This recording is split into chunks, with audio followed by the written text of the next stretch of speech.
Hello അസ്സാം വലൈക്കും welcome back. എന്തെല്ലാം വിശേഷം? സുഖമല്ലേ? നമുക്കിന്നൊരു അടിപൊളി സ്നാക്സിൻ്റെ റെസിപ്പി നോക്കിയാൽ സംഭവം അടിപൊളിയാട്ടോ. നിങ്ങൾ കഴിച്ചു നോക്കി നിങ്ങൾക്ക് എന്തായാലും ഇഷ്ടപ്പെടും കേട്ടോ.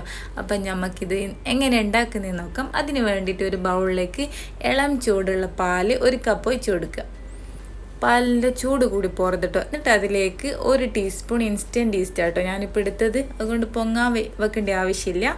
അതിലേക്ക് 2 ടീസ്പൂൺ പഞ്ചസാര ഇട്ട് കൊടുക്കുക. എന്നിട്ട് അതൊന്ന് നമുക്ക് മിക്സ് ചെയ്യാം.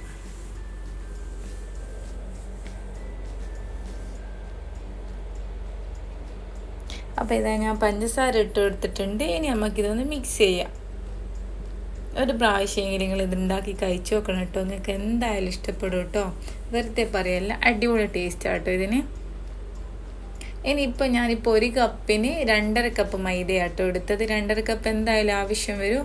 നിങ്ങൾ നോക്കിയിട്ട് എങ്ങനെയാണെന്ന് വെച്ചാൽ ഇട്ട് കൊടുക്കുക. എന്തായാലും 2.5 കപ്പ് ആവശ്യം വരും കേട്ടോ. ഞാനിപ്പോൾ 2.5 കപ്പ് മൈദ എടുത്തിട്ടുണ്ട് 1 കപ്പ് പാലിന്. അപ്പോൾ ഇതാ മൈദ ഞാൻ ഇട്ട് കൊടുത്തിട്ടുണ്ട്. ഇനി നമുക്കിതൊന്ന് മിക്സ് ചെയ്യാം.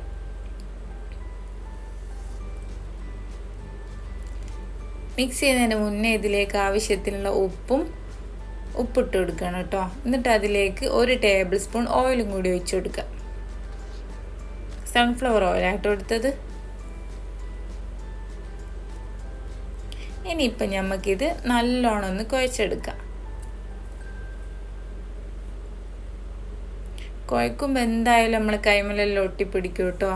അത് കുഴപ്പമില്ല. നമ്മൾ കൈ ഒന്ന് കൈകി വന്നിട്ട് കുഴച്ചാൽ മതി കേട്ടോ. അപ്പം നല്ല സോഫ്റ്റായിട്ട് നമുക്ക് കുഴച്ചെടുക്കാൻ പറ്റും.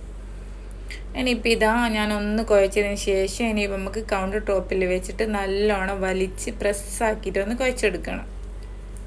2-3 മിനിറ്റ് അങ്ങനെ കുഴക്കുമ്പോഴാണ് നമ്മുടെ മാവ് നല്ല സോഫ്റ്റായിട്ട് കിട്ടുക. ഇനിയിപ്പോൾ ഞാൻ നല്ലോണം കുഴച്ചെടുത്തിട്ടുണ്ട്. ഇനി നമുക്കിത് ഇതിൻ്റെ മേലെ കുറച്ച് ഓയിലൊന്ന് ബ്രഷ് ചെയ്ത് എടുത്തിട്ട് ഇത് അരമണിക്കൂർ റെസ്റ്റ് ചെയ്യാൻ വെക്കുക. അരമണിക്കൂറല്ല, ഒരു ഈസ്റ്റ് പൊങ്ങി വരാൻ വേണ്ടിയിട്ട് ഒരു 2 മണിക്കൂർ വെച്ചിട്ടുണ്ട് കേട്ടോ. അപ്പോൾ ഇതാ 2 മണിക്കൂറിന് ശേഷം നമ്മുടെ മാവ് ഇവിടെ ഡബിൾ സൈസായിട്ട് പൊന്തി വന്നിട്ടുണ്ട്. ഇനി നമുക്കിതിൻ്റെ നേരെ പകുതി എടുത്തിട്ട് ഒന്ന് പരത്തിയെടുക്കാം.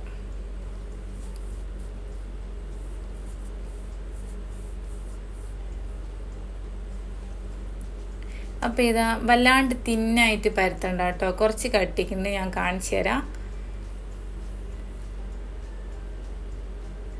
അപ്പോൾ ഇതാ ഈ ഒരു തിക്നെസ്സിലാട്ടോ ഞാനിപ്പോൾ പരത്തിയെടുത്തത്.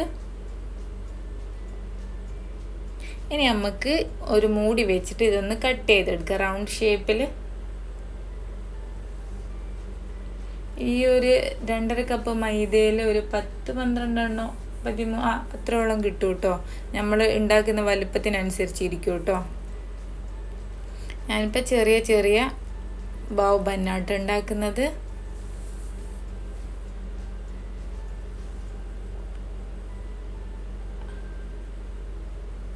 എന്നിട്ട് ഇത് നമുക്ക് ഇതിൻ്റെ മേലെ കുറച്ച് പൊടി, ഒരു പ്ലേറ്റിൽ പൊടി ഇട്ടിട്ട് ഇതൊന്ന് എടുത്ത് വെക്കുക. എന്നിട്ട് നമുക്ക് ബാക്കിയും കൂടി പരത്തിയെടുക്കണം കേട്ടോ. അപ്പോൾ ഇതാ ഞാൻ പരത്തി എടുത്തിട്ടുണ്ട്. ഇനി നമുക്ക് ഇതിൻ്റെ മേലെ കുറച്ച് ഓയിലൊന്ന് ബ്രഷ് ചെയ്ത് കൊടുക്കുക. ഓയിൽ എന്തായാലും ചെയ്യണം കേട്ടോ. നമ്മളിത് ആവിയിൽ വെച്ച് വേവിക്കുന്നതായതുകൊണ്ട് നമ്മൾ മടക്കുകയും ചെയ്യും. അപ്പോൾ ഒട്ടിപ്പിടിച്ചു പോകും. ഓയിലാക്കിയില്ലെങ്കിൽ നമുക്ക് ഇത് നിവർത്തിയെടുക്കാൻ പറ്റൂല കേട്ടോ. അപ്പോൾ ഓയിലാക്കണം എന്തായാലും, അത് വിട്ടു പോകരുത്. എന്നിട്ട് ഓയിൽ ബ്രഷ് ചെയ്തതിന് ശേഷം ഇതിൻ്റെ മേലേക്കൂടി ഒന്നും കൂടി ഒന്ന് വല്ലാണ്ട് പ്രസ് ചെയ്ത് പരത്തണ്ട, ഒന്ന് ചുരുങ്ങിപ്പോയിട്ടുണ്ടാകും. അപ്പോൾ ഒന്നും കൂടി ഒന്ന് പരത്തി കൊടുക്കുക. വല്ലാണ്ട് അങ്ങ് പ്രസ് ചെയ്ത് പരത്തരുത് കേട്ടോ. ഇനിയിപ്പോൾ ഇതാ ഞാൻ മൊത്തത്തിൽ അങ്ങനെ പരത്തി എടുത്തിട്ടുണ്ട്. ഇനി നമുക്കിത് ഒരു 1/2 മണിക്കൂർ റെസ്റ്റ് ചെയ്യാൻ വെക്കുക. അപ്പോൾ ഒന്നും കൂടി പൊന്തി വരും കേട്ടോ. അപ്പോൾ 1/2 മണിക്കൂറിന് ശേഷം നമ്മുടെ മാവ് ഇവിടെ റെഡി ആയിട്ടുണ്ട്. അതവിടെ നിൽക്കട്ടെ. ഇനി നമുക്കിതിൻ്റെ ഫില്ലിങ് റെഡിയാക്കി എടുക്കാം. അതിന് വേണ്ടിയിട്ട് ഒരു പാനിലേക്ക് കുറച്ച് ഓയിൽ ഒഴിച്ച് കൊടുത്തിട്ട് ഞാനിപ്പോൾ ചിക്കനിൽ ഉപ്പ്, മുളക്, മഞ്ഞൾ, കുറച്ച് ഇഞ്ചി, വെളുത്തുള്ളി ഇട്ടിട്ടൊന്ന് മാഗ്നേറ്റ് ചെയ്ത് വെച്ച ചിക്കനാണ്. അതും കൂടി ഒന്ന് ഫ്രൈ ചെയ്തെടുക്കുക. അപ്പോൾ ഇതാ ചിക്കനെല്ലാം മൊത്തത്തിൽ ഞാൻ അങ്ങനെ ഫ്രൈ ചെയ്തെടുത്തിട്ടുണ്ട്. ഇനി അതേ സെയിം പാനിലേക്ക് നമുക്ക് ഒരു ടേബിൾ സ്പൂണോളം ഇഞ്ചി വെളുത്തുള്ളി പേസ്റ്റ് ഇട്ട് കൊടുക്കുക. എന്നിട്ട് അതൊന്ന് നല്ലോണം മിക്സ് ചെയ്തതിന് ശേഷം നമ്മൾ കട്ട് ചെയ്ത് വെച്ച ഉള്ളിയും തക്കാളിയും ക്യാപ്സിക്കും ഇട്ട് കൊടുക്കുക.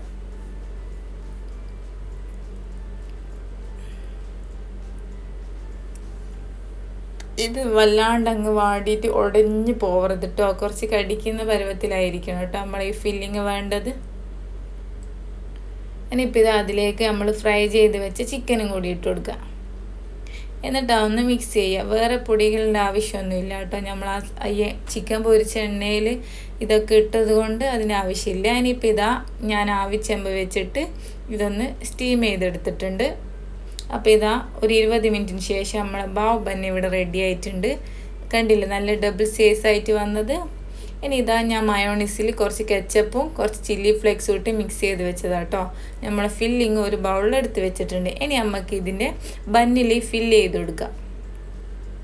വല്ലാണ്ട് അങ്ങ് നിവർത്തിയിട്ട് അത് പൊട്ടിപ്പോകും കേട്ടോ. ഒന്ന് നിവർത്തിയാൽ മതി കേട്ടോ. നമ്മൾ ഓയിൽ ബ്രഷ് ചെയ്തുകൊണ്ട് തന്നെ പെട്ടെന്ന് നിവർന്ന് കിട്ടും. കുറച്ച് മയോണീസ് സ്പ്രെഡ് ചെയ്തിട്ട് അതിൻ്റെ മേലെ ഒരു സ്പൂണ് ഫില്ലിങ് കൂടി വെച്ച് കൊടുക്കുക.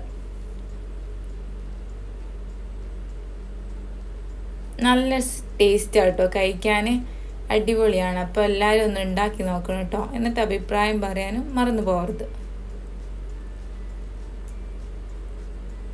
അപ്പോൾ ഇതാ നമ്മൾ ബാവ് ബന്ന് ഇവിടെ റെഡി ആയിട്ടുണ്ട്. അടിപൊളി ടേസ്റ്റാണ്. നമുക്ക് പെട്ടെന്ന് ഉണ്ടാക്കാനും പറ്റും. കുറച്ച് മാവൊന്ന് പൊന്തി വരേണ്ട സമയം മാത്രമേ കേട്ടോ എടുക്കുന്നുള്ളൂ. അപ്പോൾ എല്ലാവരും ട്രൈ ചെയ്ത് നോക്കാം. എന്നിട്ട് ഫീഡ്ബാക്ക് അറിയിക്കണം കേട്ടോ.